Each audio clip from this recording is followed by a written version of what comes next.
the social changes, and how to create problems and solve them.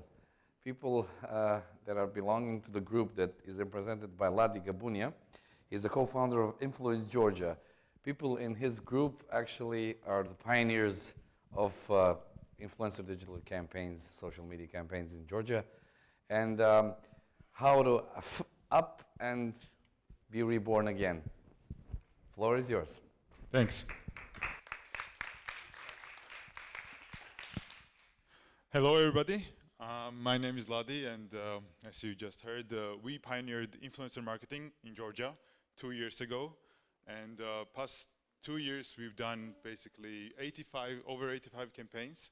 And we had crazy good campaigns, amazing campaigns. And then we obviously, since we didn't know what we were doing, when we started it, we fucked up a bunch of them. So it was a trial and error. So basically, I'm going to go through a couple of social campaigns that we almost failed, but then with creative thinking, we helped it to succeed. Yeah, one thing that I realized is that I'm extremely good at creating problems and then also solving them later on. So the first campaign, not sure which, yeah. The first campaign that I'm going to talk about is about Velaton. It's a hair product. And the one thing that we really hate in my team is to just hold the product and take a picture and do something like post it. So we decided that we will pitch an amazing women empowerment campaign, which would be celebrating the diversity in women. Because the hashtag that we used is hashtag iqavi mravelperovani. It translates in be diverse and be colorful at the same time. So it was perfectly coinciding with the hair product. So we decided to activate 20 role model influencers involved and let them talk about how diverse they are and how diverse women should be, and not do just one thing. Don't be just a wife or just a mother or just work somewhere, be everything. And then they told the stories of this, of their stories.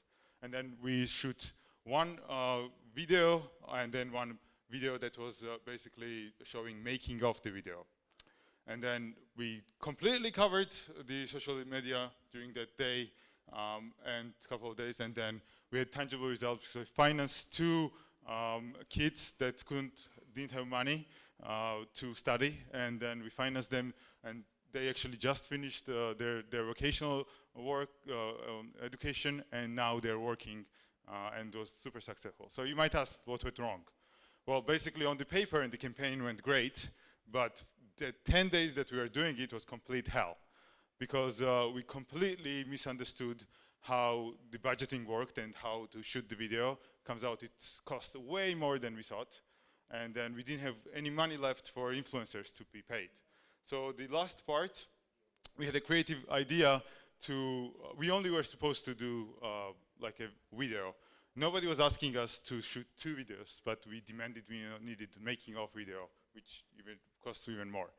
So we changed it in a way that before we didn't plan to finance anybody, and then our team had an amazing idea to like, hey, why don't we not pay this miserable amount that we have left to influencers and finance 2 girls or a girl to study. And we told that to influencers, and they loved the idea. They didn't want the money, and that's how we basically saved our budgeting situation. And also, we decided to tell the client the day before the campaign was going to start that we might not be able to pull it off, and they panicked more than we did, and basically they were just breathing on our neck, which I learned that just fake it till the end. Don't tell your client that something won't work out. Second, and yeah, this was the numbers. You might think they're not great numbers, but you should realize that Georgia is only 4 million people, and this was like kind of crashing numbers for our campaign. Yeah, the second campaign was kind of recent. It was from Ministry of Internal Affairs of Georgia. It was a road safety campaign, and the mission was to make a buzz in the industry, in the country. And they told us to just ask the question, but they will install these kind of cars all over the city over the night, and they wanted to make people wonder what was going on. And we specifically asked, like, should we be more like positive and stuff? And they were like, no, just make them wonder what's going on.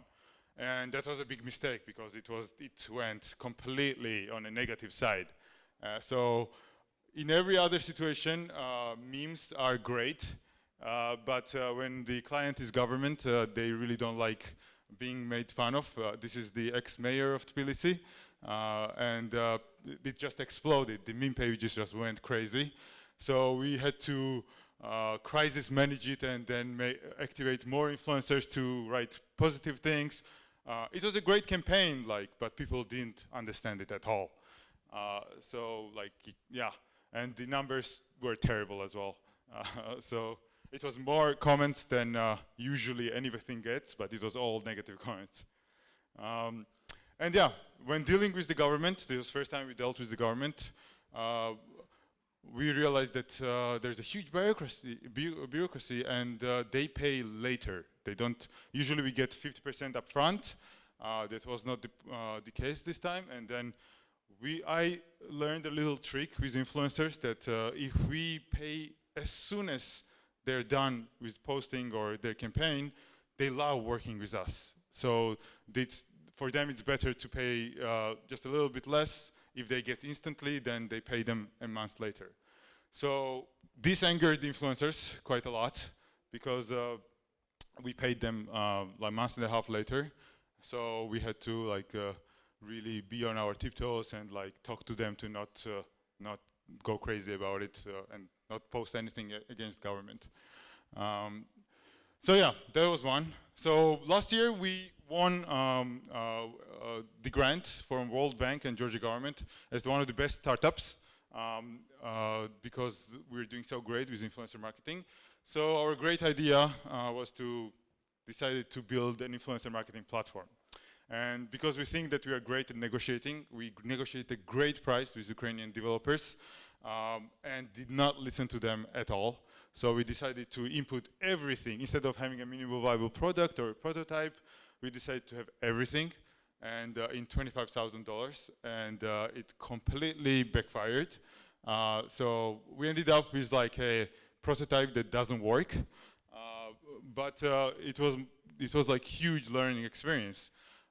But then it came out to be a good thing. We found foreign investors that are funding us with $500,000 because the reason they're funding us is because they loved all the ideas that we had and that we demanded from the developers. So now they will take over with the development, and we're going to launch soon. There's another one. Also, we almost poisoned 20 of our influencers for the social campaign. So that summer, I think 2 years ago or a year ago, big part of Georgian forest burned down. And that winter, one of the creative agencies had this awesome idea to remind everybody about the burned down trees and send money to plant more trees. So instead of having a Christmas tree, we told they gave us this awesome burned down tree to put it next to the Christmas tree, or just have it instead of a Christmas tree. So we sent it to everybody, to 20 influencers, and they posted, they did everything, and on the paper it looks great, and on social media. But one thing that we didn't realize was that the company that did those trees, they sprayed something on it, and it was such a terrible chemical that everybody started coughing, and we ourselves, we had one tree delivered to our office as well. We were airing those 2 rooms for 2 days, and then we put outside this tree on the balcony, and then we saw in 20 minutes neighbors were coming around and asking what's the smell coming from. So we almost basically poisoned our influencers, but then it came out to be a fun thing because we are just joking. We got very close to influencers because we talked with them and went to their houses and took the trees and took care of it, and it came out to be a good thing in relationship building with influencers. So that's it. Thank you very much, and create problems and solve it.